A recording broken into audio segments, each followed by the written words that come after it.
We hope you enjoy at least a portion of this review.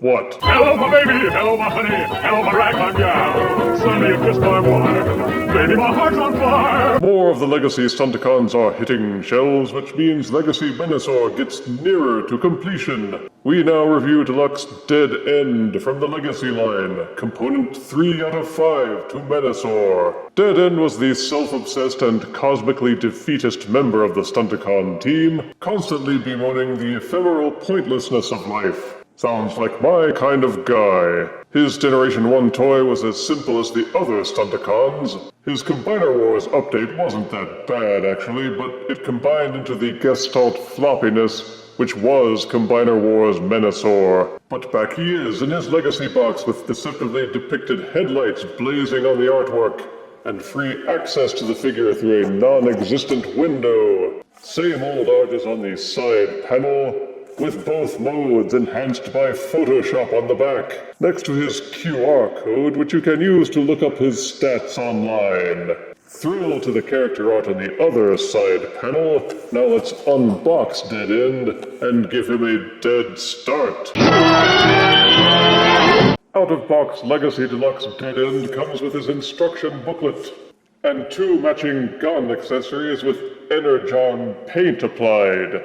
And this is Dead End in its alt mode. As with Wild Rider, there's not much to speak of for the alt mode. It may be a different model of car, but it's still a car. It's got a sleek design like unto a Porsche, but different enough that they didn't have to pay them for the rights. The colors are kind of burgundy red with silver and black highlights, and a combo gold and silver stripe only on one side.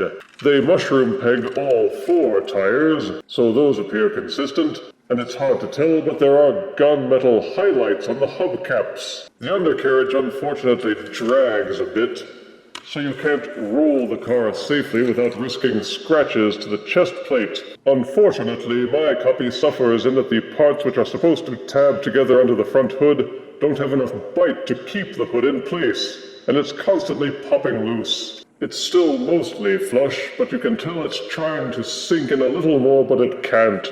Ditto for the back half spoiler section. Just under the spoiler there's this hook tab which is supposed to anchor the left and right spoiler parts together, but they don't. Something inside is preventing the 2 rear halves of the car from tabbing together enough to provide sufficient hold. And as a result, the back half of the car always looks like it's split open slightly.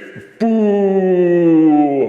As for accessorization, there are 2 open ports up on the top, and 2 on the bottom, which will be impossible to use, but since each gun has 3 pegs, you can angle the weapons in several ways depending on your preference. Adding Dead End to the Menasor arm modules is easy peasy. Ease the Motormaster arm component off, and for tips on doing that without breaking him, see my Motormaster review. Collapse these hinges at the arm. In order to condense it, make it shorter, in preparation for adding the Dead End component. These notched components on the arm fit into the notched components on the base of the car, and of course these pegs fit into the corresponding holes on the bottom of Dead End's undercarriage. Ease the 2 together, and clamp them down until they hold firmly in place. It should snap on nice and tight, but be careful when removing later. There have been reports of the pegs snapping off of the Motormaster arm component. Once the car is attached, just gently ease the arm joints apart again, and the car will split in half. Then unfold these elbow joints again, fold the tires back down, and Dead End will be attached to the arm component much the same way as Legacy Drag Strip does to the right arm.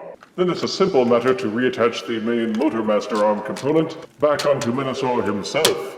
Some have complained that the way the car splits in half is ungainly, but what else could they do, really? In the cartoon, they didn't have to worry about silly things like reality or physics, so they could keep the cars all joined together and still have them bend in the middle. I think it looks fine, and both sides, while hardly symmetrical, are still bulky enough to give him that linebacker look. Hut 1, Hut 2.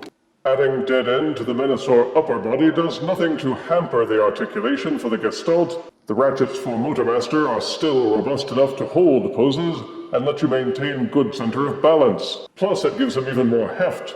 So when you do put him on your shelf, he ain't going nowhere. To transform Dead End back to his car mode, you can take the arm off, refold the hinges, and put him back together that way, but you can also just pull each half of the car off, then tab him back together.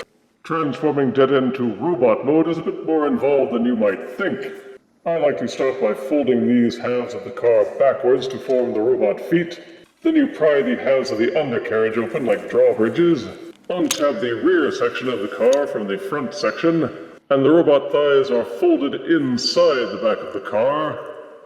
Straighten them out, then using these tabs and corresponding grooves on the opposite ends, clamp the robot shin sections back together, then ease the two legs apart. Be careful when doing so because this tab and this groove clip together very tightly, and I can picture this tab snapping off. Swing up the car hood. It's not too difficult because these tabs, which are supposed to hold the car hood in place, we've already demonstrated they don't hold particularly well. The car hood untabs and folds backwards to collapse over the car roof. Then from the underside of the car, take the robot arms which tab together just above and split them apart. It's a tight fit on this hinge, but the robot head and shoulders are folded backwards. Fold them forwards and tab it into the robot chest. Fold the arm components down and they will tab into the shoulders. Then fold the car hood back up and clamp it into the back. On the side of each arm, rotate the car tire up and forward until it's above the robot's shoulders, and rotate the car door until it's inverted. With the alt mode having its share of disappointments, one would hope the robot mode would be rock solid. Sadly, it has its problems too. Not the upper body though, that's okay. Once transformed, you see a lot more black, and his silver chest. The head looks good with no robot lips. The car tires seat nicely onto the shoulders, and the car doors cinch up pretty well against the forearms. Like many car forms, the car hood becomes his backpack, but it lies nice and flush and it doesn't get in the way. The underpants and thighs are alright as well, and the hollowness in the forearms is largely due to the 5mm accessory ports, so he looks pretty solid. Once you hit the shins, though, you have to wonder. They avoided their normal tendency of inverting the back of the car to make the robot feet, and instead, they have the rear spoiler become the feet. And while I appreciate the variety, it doesn't do much for Dead End's profile. The shins taper, so the upper half of the shins appear bulbous and puffy, while the feet and ankles look thin and dainty.